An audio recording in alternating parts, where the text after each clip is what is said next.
나는 살면서 지금까지 한 번도 돈을 잃어본 적 없는 부자를 못 만나봤다. 일종의 통과 의례 같은 존재라고 봐야 돼요. 앙드레 코스톨리니라고 하는 엄청난 투자의 대가거든요. 이 사람도 돈을 다 날린 적이 있다. 이 주식 투자가 만만하지는 않다. 손실은 결국에는 필연적으로 발생할 수밖에 없다. 내 투자가 이게 잘 되려고 이러는 거야. 일단 스스로 좀 위안을 먼저 하셨으면, 그래야 제정신을 차리고 그때부터 대응할 수 있는 힘이 생기거든요. 주식 같은 경우는 어느 정도의 노력을 통해서 복구를 할 수 있는 여지들이 있어요. 안녕하세요. 안녕하세요. 대표님이 여의도에서 애널리스트 시절까지 하면은 얼마 정도 일하셨던 거죠? 20년 가까이 되죠. 애널리스트 시절이면은 뭐 투자 고수분들이나 순수하게 투자로 진짜 많이 번 지인들이 있으실 것 같아요. 제가 그래도 주식시장에 10년 넘게 있다 보니까 주변에 정말 우연치 않게 돈을 100억 이상 번 자산가들이 몇 명 있어요. 굉장히 좀 제가 놀라웠던 건 주식으로만 100억을 넘게 번 분들이 주변에 몇몇 계십니다. 이분들을 만나면서 제가 이제 되짚어 보니까 공통된 게 한 가지가 있었어요. 가장 강조하는 게 손절입니다. 대화를 지금까지 되짚어 보면 주식이라는 건 버는 것도 물론 중요하지만 손절, 그러니까 손실을 감내하고 쳐내는 능력이 굉장히 중요하구나. 이 잡주에 물려갖고 내 이 주식을 말아버려야지. 나 손목을 잘라버리고 싶다. 사실 멀리 갈 것도 없이 불과 이틀 전에 거의 블랙 먼데이처럼 시장이 완전 폭락을 했거든요. 그때도 이런 말씀을 이제 많이 하셨을 거예요. 조금 초연하게 받아들이는 자세를 가지시면 좋지 않을까라고 생각해서 오늘의 이 주제를 좀 꺼내게 됐습니다.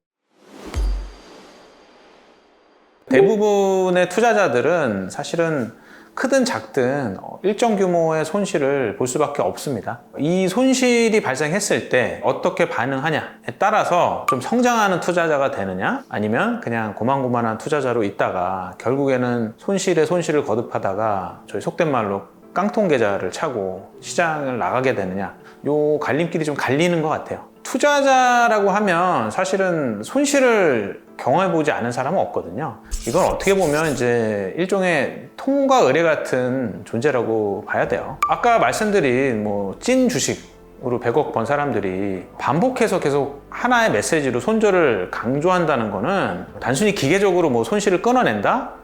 이런 의미는 아니에요. 이거는 사실은 손실도 투자의 과정의 일부로 받아들인다는 의미거든요. 그게 저는 투자자로서 성장하는 게 아니겠냐라고 보는 거죠. 그래서 제 주변에 주식으로 이제 돈을 번 아까 그런 분들을 보면 이익 못지않게 손실을 본 경험들을 다 가지고 있어요. 대부분 이제 큰 손실을 보면 야, 역시 나랑 주식은 안 맞아. 그리고 이제 포기하고 시장을 나가시거든요. 근데 제 주변의 지인 가운데 한 분은 저희 속된 말로 그 깡통 계좌를 3번을 차셨어요. 3번 정도 되면 대부분 사람들이 이 속된 말로 이제 멘탈이 붕괴가 돼요. 근데 이분은 대단하신 게 이번 마지막 4번째, 이번이 아니면 나는 이제 그냥 떠나겠다라는 각오로 1000만 원을 가지고 시작을 하셨는데, 그때 달라진 점은 뭐냐면 매매의 원칙이라는 걸 굉장히 철저하게 이제 세우고 거래를 하시게 됩니다. 그래서 이분의 매매 원칙 가운데 이제 제가 좀 인상 깊었던 거는 장기 투자와 단기 투자로 나눌 수 있는데, 단타 중에서도 나는 하루 이틀 만에 다 정산해서 수익을 챙겨 나가는 게 내 스타일에 맞아 라고 하시고 1000만 원부터 이제 불려 나가기 시작하세요. 근데 그게 1억이 됐을 때 1억을 기준으로 벌면 돈을 바로 빼시고, 현금으로 무조건 다 빼는 겁니다. 그리고 잃으면 다시 조금 채워놓고, 이런 방식으로 하셔가지고 월에 5천만 원 이상씩 계속 버셨던 분이 있으세요. 이게 굉장히 좀 마음이 편한 투자라고 이제 본인이 저한테 소개를 하셨던 건데, 원래는 번 날 바로 돈을 인출을 못 하거든요. 그러면 이제 번 돈을 증권사에서 담보로 대출을 먼저 줘요. 그리고 내 돈은 사실은 이틀이 있어야 뺄 수 있어요. 근데 이분은 그냥 그 대출을 받은 거예요. 요 이틀 기다리는 동안에 참지를 못하는 거예요. 그럼 번 돈을 다시 투자를 해버리니까 이걸 담보로 대출을 받으셔서 그걸 은행에다 넣어놓으신 거죠. 그러면 내가 번 돈이 증권계좌에 있을 땐 사이버머니거든요. 통장에 꽂히면, 그리고 이 돈을 인출해서 쓰면 리얼머니가 되는 거죠. 그래서 이런 방식으로 멘탈을 계속 잡아가셨던 것 같아요. 아직도 굉장히 인상 깊게 기억을 하는 내용 중에 그 아까 100억 이상 번 투자자분이 저랑 이제 얘기를 하다가 저랑은 이제 형 동생 하는 사이인데 저한테 그러시더라고요. 태성아, 나는 지금도 손절이 힘들어.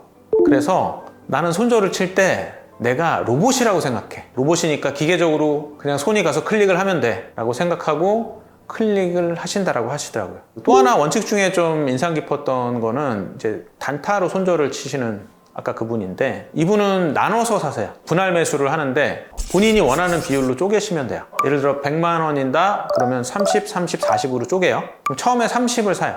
사서 기다리고 있어요. 근데 빠지잖아요. 그러면 빠지는 구간을 본인이 정하시면 돼요. 내가 3% 빠지면 살 거야, 더. 아니면 4% 빠지면 더 살 거야. 아니면 아니야, 난 5% 빠져야 더 살 거야. 예를 들어서 주식을 처음에 30만 원 갖고 샀어요. 근데 내가 사기로 마음먹은 5% 구간으로 다시 내려와요. 마이너스 5%가 됐어요. 그럼 거기서 중간에 있는 30만 원을 또 태워요. 그러면 30만 원 처음 투자, 마이너스 5%에서 다시 30만 원 투자. 그러면 40만 원이 남아있잖아요. 이 두 개를 했을 때 단가가 바뀌거든요. 그럼 거기서 다시 마이너스 5%가 또 발생하면 40만 원까지 넣는 거죠. 그런데 3번 사는 동안에 반등을 안 준다? 이익이 안 난다? 그럼 그때는 손절하시는 경우도 봤습니다. 뒤에 살 돈을 남겨놓으면 굉장히 좋은 게 뭐냐면, 처음에 제가 샀어요. 근데 난 더 살 거잖아요. 그러니까 오르면 이미 산 것 때문에 기분이 좋아요. 자, 내리면 내가 더 살 수 있으니까 좋죠. 카드를 2장을 가져갈 수 있어요. 뒤에 이제 많이 남으면 많이 남아있을수록 야, 좀 내려와라. 이거를 막 이렇게 좀 영원하게 되는 경우도 생기죠. 그래서 뭐 속된 말로 몰빵하지 마라. 남겨놔야 내려갔을 때 추가로 살 수가 있다. 그래서 내려가도 좋고 올라가도 좋은 투자자가 될 수 있다.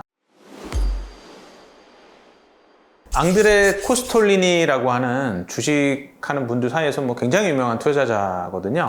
이분이 그 본인의 책 중에서 유명한 게 돈, 뜨겁게 사랑하고 차갑게 다뤄라. 뭐 이런 책이 있어요. 이 책에서 하신 말씀 중에 어떤 얘기가 있냐면, 나도 연이어서 투자가 실패해서 수중에 있는 돈을 다 날리고 빚까지 생긴 상황이 덜어 있었다라고 하거든요. 그 얘기 뭐냐면 이런 엄청난 투자의 대가거든요. 이분도 손실을 볼 정도로, 손실은 투자자에게 있어서는 좀 필수 불가결한 요소다. 근데 이 앙드레 코스톨린이라는 사람은 유대인 출신이거든요. 말년에는 워낙 그 돈을 많이 벌어서 전 세계 10여 개 도시에 집을 갖고 있었고요. 굉장히 호화로운 삶을 살았습니다. 부를 축적하는데도 굉장히 성공을 했고, 여러 언론사에도 굉장히 유명한 그런 인물입니다. 그래서 이 사람도 돈을 다 날린 적이 있다. 그것도 한 번이 아니라 여러 번이다 라고 하는 걸로 봐서는 이 주식 투자가 만만하지는 않다. 그리고 손실은 결국에는 필연적으로 발생할 수밖에 없다. 뭐 이런 얘기를 좀 드리고 싶습니다. 내 투자가 이게 잘 되려고 이러는 거야 라고 일단 스스로 좀 위안을 먼저 하셨으면 좋겠다라는 차원에서 말씀을 드리는 거예요. 그래야 제정신을 차리고 그때부터 대응할 수 있는 힘이 생기거든요. 근데 사실은 이게 뭐 말이 쉽지 그렇게 실천하기는 쉬운 일은 아니에요. 대부분이 자포자기로 빠지거든요.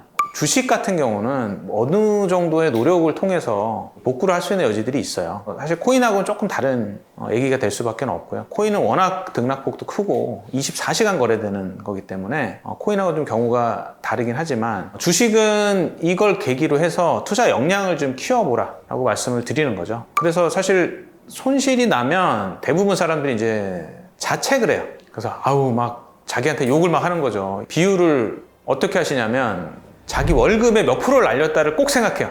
야, 이거 내 월급의 3배가 날아갔네, 4배를 날아갔네, 이 바보야, 4달을 일해야 되는데 이 한술 더 떠서 너무 괴롭잖아요. 너무 괴로우니까 주변 사람들한테 말을 하는 경우들이 있거든요. 대부분 뭐 위로를 해주기보다 질책을 하는 경우가 더 많아요. 왜 그렇게 위험한 짓을 하냐? 그러면 자책에다가 외부의 책망이 더해져서 자기에 대한 그 실망감, 이런 부분이 멘탈을 또다시 무너뜨리는 악순환에 빠뜨리는 거죠. 자, 그런데 제가 드리고 싶은 말씀은 그겁니다. 자, 손실 본 분들이 계시다면, 아니 한 푼이라도 더 벌겠다고 주식 계좌 개설한 거잖아요. 그죠?